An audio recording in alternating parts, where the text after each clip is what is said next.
Hello, I'm Alice's voice via website, from text2speech.com. Welcome to the Too Lazy to Read podcast Proof of Concept. This is the latest version of what was attempted years ago as Ricochet Out Loud. 2L2R is simply designed for those too busy to read like myself that prefers to think of himself as a multitasker. The content is stolen from the finest newsletter in the land, better known as the Ricochet Daily Shot, written by Fred Cole, edited by John Gabriel. The 2L2R is a creation by Ricochet member Curious John in an attempt to expand Ricochet. I, Curious John, believe the greatest posts of Ricochet as well as the Daily Shot should be converted into podcast form like the following.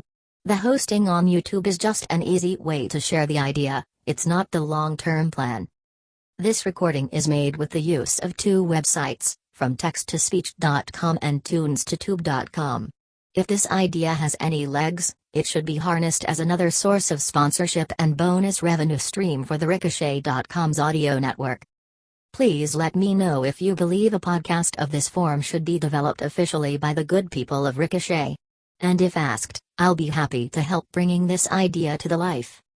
The following was originally written for Monday, June 12, 2017. Opening shot. Facts are stubborn things, and whatever may be our wishes, our inclinations, or the dictates of our passion, they cannot alter the state of facts and evidence. John Adams. May hangs on. On Friday, we told you about the UK general election results and mentioned that Theresa May would now need to form a coalition government, and said we'd tell you when it happened.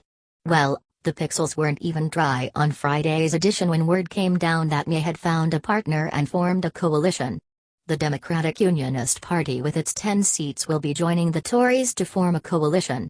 And, despite loud calls by some for May to step aside, she will be continuing as Prime Minister. So who are these people? The DUP is based in Northern Ireland and support Brexit. However, the notable thing is that they're socially conservative. And we don't mean socially conservative the way you'd expect a political party in the UK to be, we mean socially conservative by American standards. They're pro-life and oppose same-sex marriage, and at least one MP called for teaching creationism in schools. However, they're also tied up in the morass of Northern Ireland politics. That may cause complications for May, because there's also a group within the Conservative Party called the Scottish Conservatives. Their leader, Ruth Davidson, who is openly gay, has sought assurances from May that the coalition with the DUP will not affect LGBT rights in the rest of the UK. May will need to walk a line there, because the Scottish Conservatives have more seats than the DUP. The blue and the green. 3 American soldiers were killed in Afghanistan during an operation in Nangarhar province. It was a joint operation between the U.S. military and Afghan forces.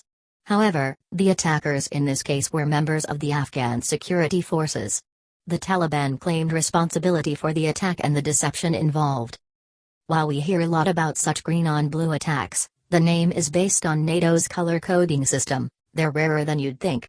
The folks at the Long War Journal put together numbers. While it varies from year to year, between January 1, 2007 and March 1 of this year, there were 99 reported attacks and 152 coalition deaths from green-on-blue attacks. The number of deaths peaked at 44 in 2010, but most years it was fewer than 10. And the number as a percentage of combat deaths also fluctuates wildly from year to year. The battle for Mosul goes well. Over the weekend, Iraqi forces repelled an ISIS offensive aimed at the town of Shirkat, some 50 miles south of Mosul. The attack saw 38 killed, military and civilians, with ISIS losing 24 fighters. The town was taken by ISIS in 2014 and taken back by Iraqi security forces in September in preparation for the Mosul campaign. As it stands now, Mosul has been mostly retaken from ISIS. 8 months into the offensive, all that remains are pockets within the city on the western bank of the Tigris as well as some small areas to the south and west of the city. A session for Sessions. Jeff Sessions announced over the weekend that he will be testifying before the Senate Intelligence Committee this week, probably tomorrow. The Attorney General was already set to be on Capitol Hill tomorrow to speak to a couple of House and Senate subcommittees about budget matters. Deputy AG Rod Rosenstein will attend those committee meetings instead, freeing up Sessions to appear before the Intel Committee. According to a statement from Sessions, Some members have publicly stated their intention to focus their questions on issues related to the investigation into Russian interference in the 2016 election, from which I have recused, and for which the Deputy Attorney General appointed a special counsel. He continued, "The Senate Intelligence Committee is the most appropriate forum for such matters, as it has been conducting an investigation and has access to relevant, classified information." So will we have another show like last week's hearings with Jim Comey? Maybe not. It's unclear yet whether Sessions' appearance will be public or behind closed doors. Ooh, I wanna be like you, I want to walk like you, have rights like you, too. People who don't live in or near New York don't always understand the place. They roll their eyes and think it's some kind of liberal progressive hippy-dippy land. And while New York has always been on the statist end of the political spectrum, that doesn't always overlap with progressivism, so you don't get the impractical, tree-hugger crap. To put it another way, New York ain't California. So what are we talking about? Well, last week the Supreme Court ruled that, no, chimpanzees don't have the rights of people. The decision stemmed from a case involving a pair of chimpanzees that were caged in a lot in Gloversville and whether they should be moved to a sanctuary in Florida. Lawyers for the Non-Human Rights Project sought a writ of habeas corpus for them. However, the Supreme Court affirmed the lower court ruling that, yeah, there wasn't a legal precedent to consider chimps to be people. Attorneys for the chimpanzees plan to appeal the ruling. At this point we should explain that the Supreme Court isn't the highest court in NY. That distinction belongs to the New York State Court of Appeals. By the way, these aren't three-toed sloths we're talking about here. There is a case to be made for granting chimpanzees rights. They're not ordinary monkeys. Chimpanzees are highly intelligent, self-aware, and are able to create and use tools. Also, they can mix one hell of a banana daiquiri. Meanwhile, at Ricochet. With all that's going on with Qatari support for terrorism, Ricochet contributor Susan Quinn wonders if ominous clouds are forming over the region. Wait, forming? Doesn't that place have a perpetual ominous hurricane? Ricochet contributor Dave Carter recently had a back injury on the job, so for the last 5 weeks or so he's been laid up and whacked out on baby aspirin. Needless to say he's been thinking about his own mortality and shares a few thoughts on premature aging. Should Donald Trump resign? Ricochet contributor Pat Sajak shares what he calls the plan of how the president could resign, the way he should do it, and how it wouldn't actually make a difference. New Ricochet podcasts. What the heck just happened in the UK last week? That's the topic of the newest Ricochet podcast. This week Rob Long, James Lyles, and John Gabriel welcome Toby Young to explain everything that happened over there. And to explain what happened over here, they talk with Andrew McCarthy about Comey, the NSA, and the president's legal conundrums. A couple of weeks ago, Conservatarians co-host Stephen Miller bought a girls-only ticket to Wonder Woman and the internet went crazy. Well, he's been on vacation, if you can call a re-education camp vacation, and he's back to tell John Gabriel all about his thought crime and the international media coverage it garnered. On the Daily Standard, it's rules and the rulers who rule them. Fred Barnes explains to Eric Felton the rules that Trump lives by and Michael Warren talks about how living by those rules helped create the Comey mess. This week on The Editors, Rich Lowry, Ray Salam, Ian Tuttle, and Michael Brendan Dougherty cover the two biggest topics of one day, the Comey testimony and the UK election. We have another podcast. Danielle Pletka talks with David Makovsky about, you guessed it, the Six-Day War.